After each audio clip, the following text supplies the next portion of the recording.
Mesdames et messieurs, bienvenue à cette édition spéciale consacrée à la manifestation de ce vendredi sur le boulevard de l'Indépendance. Pour nous accompagner dans ce premier panel, deux invités. Maître Maliki Ibrahim, il est avocat inscrit au barreau du Mali. Monsieur Ibrahim, bonjour. Bonjour, Monsieur Tangara. Merci d'avoir accepté notre invitation. Je rappelle juste aux téléspectateurs que vous avez contribué avec d'autres à déconstruire à vos propres frais le MNLA au nom du COREN, le collectif des ressortissants du Nord. Et l'histoire nous révèle même que le MNLA avait été obligé de descendre le drapeau qui était hissé sur son hôtel. Et puis bon, beaucoup d'autres activités en faveur de la stabilité au nord du pays. Pourquoi, selon vous, c'est important de faire allusion à cela, maître? Alors, c'est vrai ce que vous avez dit. Je suis allé avec monsieur le maire de Gao, Sadou Harna Diallo, le président du Coren, Malik Al-Husseini. On a sillonné pratiquement toute l'Europe pour déconstruire le MNLA. Je suis allé 12 fois en Europe. On a sillonné toute l'Afrique avec les responsables du Coren et du collectif des Jeudis du Nord. C'est important de le rappeler parce que, vous savez, dans ce pays, nous sommes très oublieux. Et il y a des gens qui s'improvisent patriotes, alors que pendant les moments difficiles où le pays avait besoin d'eux, ils ont été totalement inaudibles. Et ceux qui, comme vous, et puis pas mal de journalistes comme vous, comme pas mal aussi d'hommes politiques et d'éléments de la société civile qui se sont battus, bec et ongle, dans l'anonymat pour faire que le Mali soit hissé, ceux-là ont été laissés aux oubliettes. Ça n'est pas bien, et ça n'est, pour un État qui a envie de tirer des leçons de ses erreurs pour avancer. Ok. Est-ce que vous regrettez aujourd'hui ces efforts-là quand on voit l'application laborieuse de l'accord pour la paix et la réconciliation issu du processus d'Alger 5 ans après sa signature? On a l'impression de ne pas être sorti de l'auberge. Est-ce que vous regrettez ces efforts-là? Non, pas du tout. Si ces efforts, on a la possibilité de les dédoubler, nous le ferons. Sauf que c'est vrai qu'en tant que société civile, nous avons alerté, sans être entendus. Nous avons alerté, vous vous rappelez, ici même, nous avions lu une déclaration au nom du collectif des ressortissants du Nord pour attirer l'attention de l'opinion nationale et internationale sur certains pièges contenus dans le pré-accord. Et on avait invité notre État à refuser en l'état de le signer. On n'a pas été entendu. D'accord. Ensuite, nous avions attiré aussi l'attention de l'opinion nationale sur, depuis 2015, le 14 février 2015, sans être entendu bien sûr, sur les risques de transformation du conflit en vendetta, pouvant déboucher sur sa généralisation, voire une guerre civile. Il n'y avait à l'époque aucun problème à Mopti. On n'a pas été entendu. Vous voyez ce dans quoi nous sommes. D'accord, on va parler de tout ça, puisqu'on va essentiellement décrypter la manifestation de ce vendredi au niveau du boulevard de l'Indépendance. Vous n'êtes pas seul, vous serez avec Madame Zeynab Evelyne Jacques. Vous êtes politologue. En quoi c'est si important pour vous de vous prononcer sur le Mali, sur les événements en cours? Bon, bonsoir ou bonjour à tout le monde, tous les téléspectateurs. Je crois qu'aujourd'hui, le Mali traverse une phase décisive de son avenir. Parce que nous sommes jeunes aujourd'hui, nous avons besoin de prendre la relève. Et cette relève, on ne peut pas la prendre si on ne sort pas de l'obscurité. Et c'est vrai que la manifestation d'aujourd'hui inquiète beaucoup de personnes, que ça soit du côté social, politique. Toutes les couches sont aujourd'hui touchées par ce qui se passe aujourd'hui. Nous, jeunes, on a besoin de s'affirmer et de dire ce qu'on pense parce que nous sommes la relève. Donc, voici un peu pourquoi je... Ok. Est-ce à dire qu'on ne donne pas trop la latitude à la jeunesse de s'affirmer, ou est-ce que vous pensez que c'est elle-même qui s'est mise en retrait de tout cela? Bon, je crois que c'est la jeunesse elle-même qui n'est pas encore consciente qu'aujourd'hui, c'est eux. C'est eux parce que quand on est dans des partis politiques, on est dans des vies associatives, c'est un peu pour développer le pays, pour que le pays puisse avancer. Mais on ne peut pas le faire dans l'obscurité. Donc c'est vrai que nos jeunes aujourd'hui ont du mal à prendre conscience de leur rôle réel dans la vie de tous les jours. Voilà, Maître Maliki Ibrahim, est-ce que vous comprenez leur intention de battre le pavé aujourd'hui et d'exiger la démission du président de la République? Merci, M. Tangara. Moi, j'estime que sortir dans la rue pour exprimer ce qu'on ressent, c'est un droit constitutionnel pour tous les citoyens. Et toutes les institutions issues d'élections, ou même celui qui a une responsabilité même administrative, lorsqu'un citoyen estime que l'intéressé n'est pas à la hauteur de ce qu'on attend de lui, le citoyen a le droit d'exiger que l'intéressé démissionne. Mais attention, est-ce que la question qui se pose aujourd'hui, est-ce que la demande de la démission du président de la République est opportune? Moi, j'estime que si on fait un petit retour en arrière, on est confronté au Mali à beaucoup d'incohérences. Vous savez, ce n'est pas pour rien qu'en démocratie, les mandats sont limités dans le temps.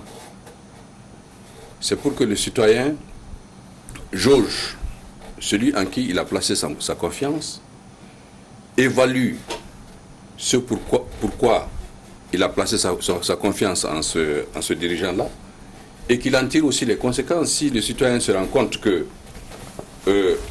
au bout du temps qui lui a été accordé, l'élu n'a pas été à hauteur de souhait, le citoyen doit le sanctionner par la voie des urnes. Mais qu'est-ce qui s'est passé au Mali? Je voudrais vous rappeler que moi j'ai été des porte-parole du candidat de Soumaïla Cissé, avec un grand activiste de ce pays, Rasbat. Il y a eu 24 candidats aux élections présidentielles au Mali. 24 candidats, parmi lesquels le président Ibeka, en 2018. Sur les 24 candidats, mis à part le président Ibeka lui-même, le candidat Sangare Haruna, la dame, Madame Aminata Diop, tous les 21 ont estimé, et j'étais d'accord avec eux, que pour le salut du Mali, il ne fallait pas que le peuple accorde sa confiance au président Ibeka. Tous, sans exception. Il y a même un des soutiens d'un des candidats, parce que c'était une personnalité, il a été Premier ministre de ce pays, Moussa Mara, qui a déclaré qu'il préfère aller en enfer que d'accorder sa confiance au président Ibeka. Mais qu'est-ce qu'on a vu? Au deuxième tour, un parmi les 21 est sorti du lot pour challenger Ibeka. Il était en ballottage favorable. C'était le candidat Soumaïla Cissé. Sur les 21, à part Shogel Kokalamega et Draman Dambélé, qui sont restés lucides et cohérents et qui ont demandé à voter pour le candidat de l'espoir Soumaïla Cissé. Les autres, mais nous en ont mis plein les oreilles et les yeux d'un spectacle que je considère comme véritablement ahurissant. Est-ce que vous êtes en train de faire des reproches à ces politiques-là qui sont dans le M5 en disant qu'au lieu de manifester aujourd'hui, ils avaient la latitude de déposer Ibeka en 2018? Juste pour mémoire, je voudrais dire que les spectateurs sachent que Aliou Diallo n'a pas donné de consigne de vote pour Soumaïla Cissé. Cheikh Modibo Diarra a déclaré que remplacer Ibeka par Soumaïla, c'est un jeu de chaises musicales. Moussa Mara était à côté de lui. Adam Akane n'a pas donné de consigne de vote pour Soumaïla Cissé. Mamadou Oumar Sidibé n'a pas donné de consigne de vote pour Soumaïla Cissé. Mamadou Igor Diallo n'a pas donné de consigne de vote pour Soumaïla Cissé. Modibo Sidibé n'a pas donné de consigne de vote pour Soumaïla Cissé. Moussa Sinko Koulibaly n'a pas donné de consigne de vote pour Soumaïla Cissé. Oumar Mariko n'a pas donné de consigne de vote pour Soumaïla Cissé. Hamadoun Touré n'a pas donné de consigne de vote pour Soumaïla Cissé. Muntagatal n'a pas donné de consigne de vote pour Soumaïla Cissé. Ya Samake n'a pas donné de consigne de vote pour Soumaïla Cissé. Modibo Kadjogé n'a pas donné de consigne de vote pour Soumaïla Cissé. Maître Mohamed Ali Bachili n'a pas donné de consigne de vote pour Soumaïla Cissé. Par contre, Kalfa Sanoko a demandé à voter pour Ibeka.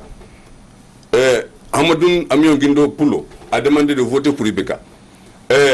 Docteur Traoré a demandé de voter pour Ibeka. Ça veut dire quoi? Même si on a des reproches à faire, comme on appelle, à la façon dont l'élection a été organisée, si les 21 étaient restés cohérents et avaient demandé de voter pour le candidat Soumaïla Cissé, avec la pression que vous connaissiez, qui était audible, qui était perceptible, le mécontentement qui était perceptible à travers toute la République, même si le candidat Ibeka passait, il n'allait pas revendiquer une victoire. Mais en vérité, ce dans quoi nous sommes aujourd'hui, ils se sont tous tus. Maintenant, il faut qu'on sache que nous sommes dans une république.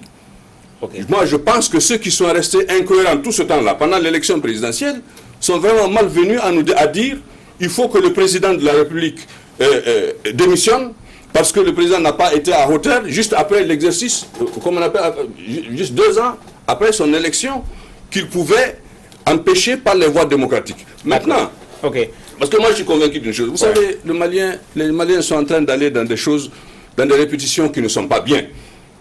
En 2012, ce dans quoi nous sommes aujourd'hui, ce sont les conséquences de ce que j'appelle du funeste coup d'État du 22 mars 2012. Il restait 4. Nous sommes dans les conséquences de ça. Il ne faut pas qu'on ajoute une crise à une autre. C'est vrai que les revendications sont légitimes, M. Tangara. Sont légitimes. Donc, ce que je voulais dire, rapidement, puisque je vais vous faire réagir avant de donner la parole à Evelyne Jacques. Allez-y, je vous en prie. Voilà, à supposer que les candidats dont vous venez de parler aient été incohérents, mais on ne peut pas dire que le peuple qui se reconnaît dans ces manifestations-là soit incohérent, parce que c'est une partie du peuple aussi qui exige la démission du président Ibrahim Boubacar Keïta. Est-ce que ce n'est pas réducteur de ramener la doléance au seul niveau des politiques dont vous venez de parler? Non, mais vous savez, il y a aussi la société civile dedans. Il y a des candidats dont on a dit qu'ils avaient, qu'on appelle l'onction des éléments de la société civile, lesquels éléments avaient contribué en 2013 à l'élection du président Ibrahim Boubacar Keïta.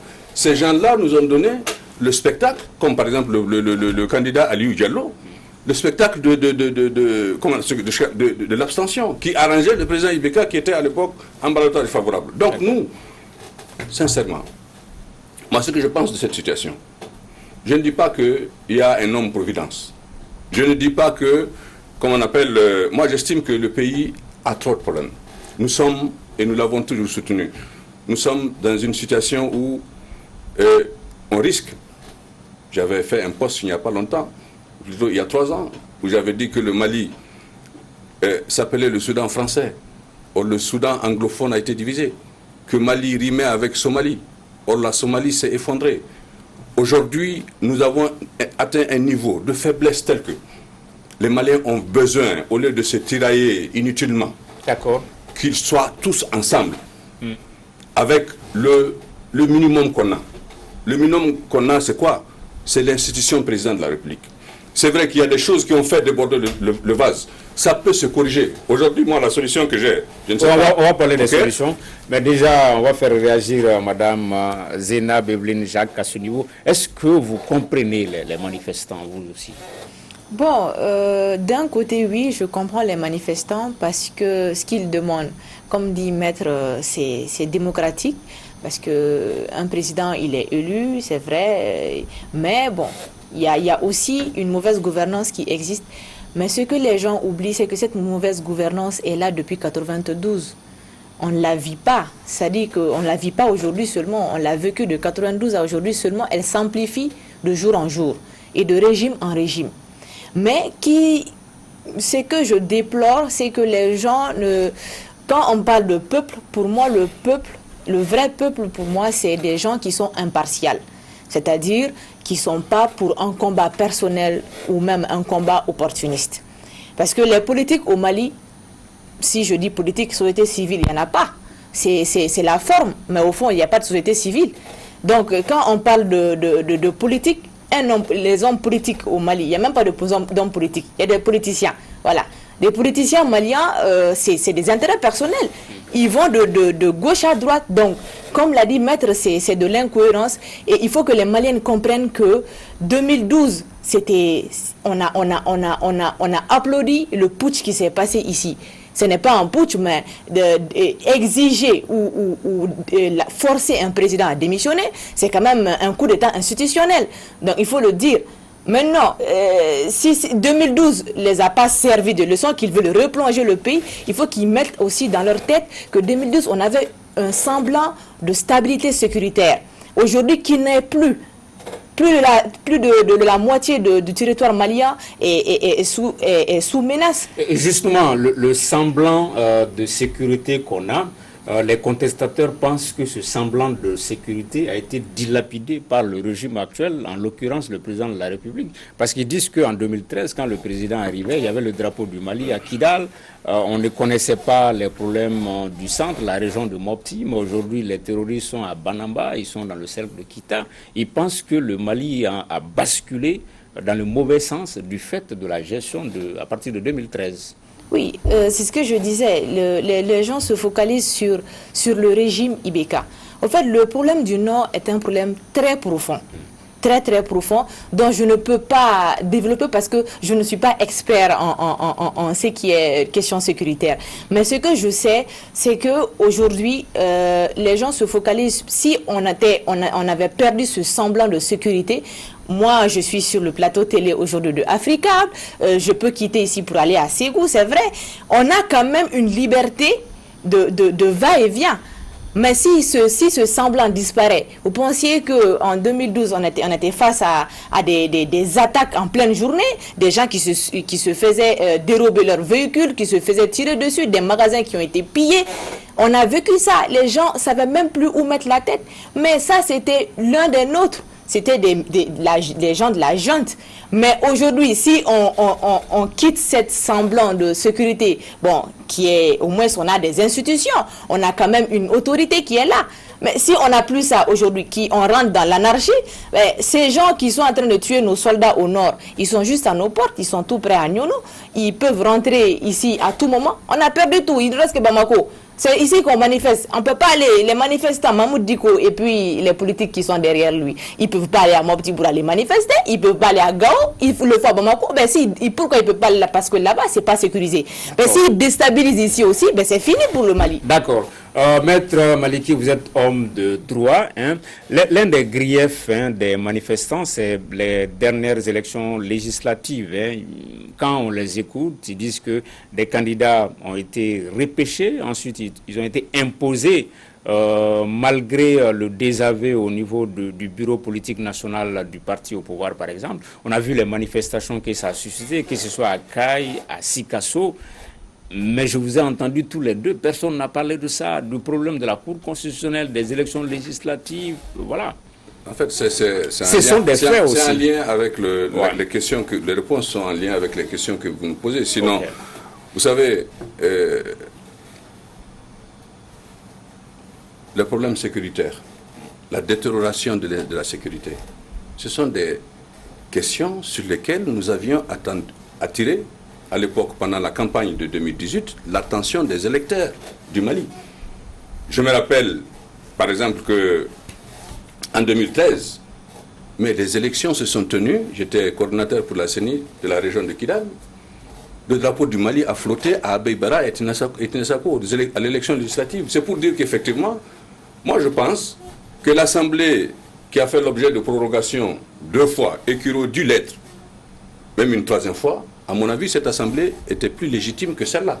Parce qu'en vérité, l'élection, par exemple, des députés dans la région de Kidal, ça s'est tenu pour les sacs d'Abeybara et de Tinasako, rien que dans la ville de Kidal. C'est là-bas que les urnes, ils ont déposé les urnes, c'est là-bas qu'il y a eu élection. Au niveau de la région de Gao, sur combien de communes dans le cercle de Gao, sur les 7 communes du cercle, mais vous avez les 5 communes, les 4 communes dans lesquelles pratiquement il n'y a pas eu d'élection. Et pourtant, des résultats sont arrivés. Donc, effectivement, la goutte d'eau qui a fait déborder le vase, c'est la dernière élection législative, sur laquelle il faut qu'on reconnaisse qu'on a beaucoup de reproches à faire. La Cour constitutionnelle avait la possibilité de rectifier, mais je ne reviendrai pas là-dessus. Nous avions par le passé fait des postes pour demander même la suppression de la Cour constitutionnelle compte tenu des déviances que cette institution, ces dernières années, nous a montré. La Cour suprême, nous avions même dit qu'il y a 2 arrêts au niveau de la Cour constitutionnelle, 2 types d'arrêts. Il y avait l'arrêt Manasseh Danyoko, qui était un arrêt fondateur de la démocratie et de l'état de droit, un arrêt que les juges de la Cour suprême du Mali avaient pris en 89, 90. Mais il y a les arrêts de Manasseh Danyoko, c'est-à-dire les arrêts qui ont été rendus par la Cour constitutionnelle quand cette dame est devenue présidente de la Cour constitutionnelle et qui jure, en tout cas à mon avis, de mon point de vue, avec tout ce qui est respect de la légalité. C'est pourquoi, puisque ce sont ces 2 choses, à mon avis, qui posent problème, l'élection, la façon dont l'élection s'est tenue et la façon dont la Cour constitutionnelle s'est comportée, c'est une institution comme les autres. C'est vrai que constitutionnellement, on n'a pas la possibilité de la dissoudre. Mais aujourd'hui, la solution que je trouve, c'est entre les mains du président de la République. On est dans une situation de confusion telle que l'application de l'article 50 s'impose, à mon avis. Et sous le couvert de l'article 50, le président de la République peut demander que, par exemple, le syndicat autonome de la magistrature donne 3 éléments, que l'Assemblée nationale donne 3 éléments, que, comme on appelle, le président de la République lui-même désigne 3 éléments, et puis on va former une nouvelle Cour constitutionnelle qui va examiner, ou bien qui va réexaminer les recours qui ont été formés et qui ont été totalement méprisés par l'actuelle Cour constitutionnelle. C'est la solution, à mon avis. C'est cette solution. Si cette solution est appliquée, je pense que les Maliens vont pouvoir faire face à l'essentiel. L'essentiel, c'est vrai que le pays est pratiquement au fond des abysses. Mais pour que ce pays ne plonge pas définitivement, nous sommes dans un trou, pour que nous ne soyons pas ensevelis, nous devons faire preuve de circonspection. Nous devons tous, de la société civile comme les partis politiques, nous devons faire preuve d'inspiration, de patriotisme, essayer, comme on appelle, de se faire, de s'entendre sur un minimum. Le minimum, c'est qu'ensemble, nous soyons solidaires pour sortir le Mali de l'impasse. Ça ne signifie pas qu'on doit dénier à tel l'intelligence de ne pas pouvoir faire ceci. On va vraiment faire réagir. Vous savez, c'est pas facile de partager le plateau avec un avocat. Evelyne Jacques, vous, quelle appréciation faites-vous des griefs, notamment par rapport aux élections législatives? Les manifestants pensent que ça a été la goutte d'eau qui a fait déborder le vase. Réellement, je dirais que c'est vrai, parce que si on voit, j'étais même moi-même candidate pendant les élections en commune 5, mais bon, je me suis retirée à cause du coronavirus. Ces élections, il y avait beaucoup il n'y a pas seulement la Cour constitutionnelle. Bien avant la Cour constitutionnelle, il y avait des problèmes d'insécurité. On a vu au moins 2 députés qui se sont fait kidnapper, et notre honorable Soumaïla Cissé aujourd'hui qui est détenu à cause de ces élections. Donc il y avait beaucoup d'irrégularités depuis l'organisation de ces élections. Moi, j'étais particulièrement pour une autre prorogation du mandat de l'ancienne législature que d'organiser des élections dans un pays qui était vraiment difficile à sécuriser, les candidats surtout. Donc voilà, maintenant par rapport à la Cour constitutionnelle, oui, la Cour a vraiment fauté, parce qu'on a vu que malgré les voix annulées dans certaines circonscriptions, et après récomptage des voix, on a vu que malgré ça, les listes qui étaient validées par l'administration territoriale étaient toujours les listes qui passaient. Donc, ça a amené des frustrations et c'est normal. Les gens ont travaillé sur le terrain, ils se sont battus financièrement, énergiquement pour être élus et on les a spoliés leur voix, leur victoire. Donc, ce qui n'est pas du tout normal. Aujourd'hui, à entendre que de dissoudre l'Assemblée, je trouve que aussi c'est pas vraiment juste. Parce que l'Assemblée est vraiment, il y a des députés, on peut dire, illégitimes. Mais il n'y a pas que des députés illégitimes, il y a des députés légitimes. Et quand on parle de justice, on parle de justice équitable, il faut que les gens le comprennent. Des gens qui ont gagné légitimement leur victoire, ne vont pas accepter une dissolution à cause d'une faute faite par la Cour constitutionnelle. Donc, comme l'a dit Maître, moi aussi, je propose soit une élection partielle dans les différentes circonscriptions, au pire des cas, mais faire démissionner la Cour constitutionnelle actuelle, qui pose un réel problème, et remettre en place une cour. Mais le problème que les Maliens ne comprennent pas, c'est que le problème de la Cour constitutionnelle, ce n'est pas juste IBK ou un régime. C'est-à-dire, on a fait le dialogue national. Mais est-ce qu'on peut dire cela, que le problème de la Cour constitutionnelle, c'est pas... peut-être on ne va pas personnaliser, mais on sait que dans le mode de nomination des 9 sages, le président de la République, c'est comme si il choisissait 6. Parce qu'il choisit 3 et c'est lui qui élit le président de l'Assemblée nationale qui, à son tour, choisit 3. On a un président de la République, quasiment un monarque. On ne peut pas dire qu'il n'a rien à voir avec... Non, exactement, c'est de là que je voulais en venir. Parce que pendant le dialogue national inclusif, ce sujet a été traité. Et on avait demandé... Parce que là, on ne peut pas le modifier. Si la Constitution reste telle qu'elle est, même après un autre président après IBK, ce serait la même chose. 10 autres présidents après IBK, ce sera les mêmes personnes qui demandent la dissolution de la Cour. Si eux-mêmes ils sont élus présidents aujourd'hui, ce serait le même scénario. Donc, la solution définitive de cette histoire, c'est de revoir la désignation des 9 sages de la Cour constitutionnelle dans la Constitution. De réviser la Constitution en fonction de ça. Et je crois que le dialogue a traité tous les sujets sur toutes les crises, c'est-à-dire sécuritaires, sociales, politiques. Tout a été traité par le dialogue.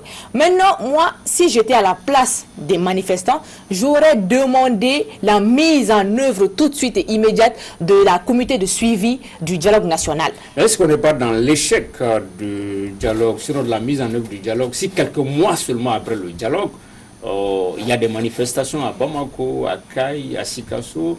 Peut-être qu'on est dans l'échec de la mise en œuvre de ces recommandations-là, non? Oui, parce que on n'est pas en échec de mise en œuvre. Je crois que la faute, elle vient du côté du président, parce que normalement, il était censé mettre le comité de suivi juste après la fin du dialogue. Ce qui n'a pas été fait, et aujourd'hui, on est à 6 mois de cela. Et ça, c'est une faute très grave, parce que le dialogue, quand même, ça a réuni toute la population malienne, de Bamako à Kidal jusqu'à la diaspora. Les gens ont travaillé sur leurs préoccupations, sur la crise. Donc, il y a des solutions dans les résolutions du dialogue, des solutions de sortie de crise. Mais il faut exiger aujourd'hui au président de la République de mettre le comité de suivi. J'accepterais même que eux, pour une histoire de confiance, si eux-mêmes ils veulent participer ou être membres de cette comité de suivi. Mais il ne peut pas demander aujourd'hui, il ne peut pas dénoncer quelque chose dont ils ont participé. D'accord. Ok. Maître, on est en train de s'acheminer vers la fin de ce premier panel. Les manifestants demandent la démission du président Ibrahim Boubacar Keïta. On a vu le Vox Populi, on a l'impression que la voix du président est devenue inaudible. Quelle que soit sa bonne foi, quelle que soit sa sincérité, on a atteint un stade où certains Maliens ne veulent plus rien entendre, quoi. Est-ce que vous avez cette perception-là également? Oui, vous savez, j'ai cette perception, mais je dis tout se pose en termes d'opportunité. Je voudrais dire auparavant que, s'agissant de la Cour constitutionnelle, au cours du dialogue inclusif, nous avions proposé que la Cour constitutionnelle même soit supprimée. Parce que les cours constitutionnelles nous ont habitués à rendre plus des services que des arrêts. Ce sont des institutions hautement politiques. Vous avez vu en Côte d'Ivoire, où des mêmes juges qui ont déclaré que Gbagbo a gagné, ont ravalé ce qu'ils ont dit pour venir dire non, c'est Gbagbo qui a gagné. Parce que quand il y a eu un renversement de situation, c'est pas Gbagbo qui a gagné, c'est Ouattara qui a gagné. Bon, c'est la même chose pour la Cour. La Cour constitutionnelle du Mali n'échappe pas à ça. Moi, j'estime que, pour l'avenir, si on pouvait remettre les attributions de la Cour constitutionnelle à la Cour suprême, dont les magistrats seront élus par leurs pairs, ce serait une bonne chose. Ils seront en ce moment, franchement, à l'abri de l'emprise des politiques et des erreurs comme ça auxquelles nous assistons aujourd'hui. On ne va pas y assister. Maintenant, je dis, tout est une question d'opportunité. C'est-à-dire tous les griefs aujourd'hui qui sont relayés dans la presse, qui sont dans la rue par rapport à la gouvernance, en tout cas la plupart des griefs sont fondés. Et les gens ont eu la possibilité encore une fois, de faire que ces griefs ne sortent pas aujourd'hui, c'est-à-dire en 2020, mais simplement en sanctionnant démocratiquement le président Ibeka.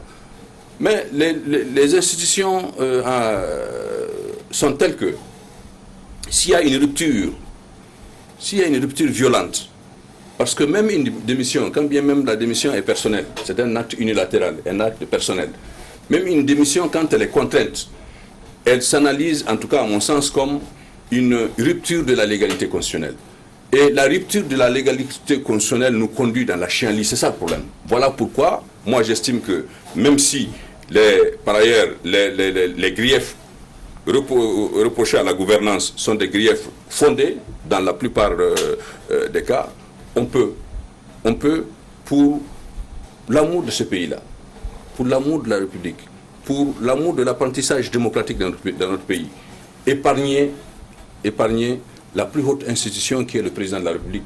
Parce que si on pousse à une rupture violente, franchement, c'est le désordre, comme celui à qui on a assisté en 2012. Moi, je suis de ceux qui pensent, qui sont convaincus que s'il n'y avait pas eu 2012, le funeste coup d'État du 2012, contre un président, le président ATT, qui a tout fait pour ce pays-là, qui a tout donné pour ce pays-là, on ne serait pas dans ce dans quoi mais sans vous couper, oui. Maître Maliki Ibrahim, puisque nous on échange beaucoup avec les contestateurs, ils pensent qu'on est déjà dans la chienlit, ils pensent qu'on est déjà dans l'anarchie, dès lors qu'une cour constitutionnelle ou bien l'exécutif a la latitude d'imposer des députés à l'Assemblée nationale, de mettre de côté les suffrages des peuples.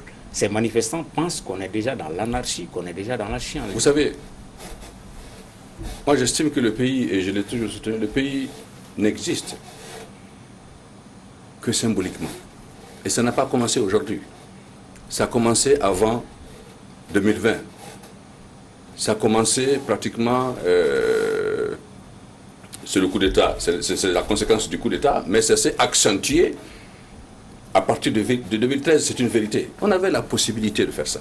Donc dès lors qu'un pays n'existe que symboliquement, s'en prendre à la première institution de ce pays, la contraindre, cette première institution, à faire place nette, franchement, ça peut déboucher sur un chaos qui est plus, à mon sens, qui est plus dangereux que ce dans quoi nous sommes. C'est pourquoi je dis, les griefs étant fondés, les reproches étant justes, épargnons la plus haute institution et les Maliens, parce que le Mali n'existe que symboliquement, encore une fois.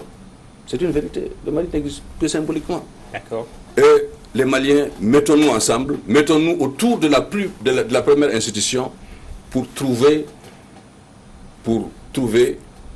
mais les voies et moyens de sortir ce pays de l'ornière. Vous savez, j'ai vu, pour terminer, j'ai vu une intervention tout de suite les gens de Sinankoya. C'est bien leur démarche.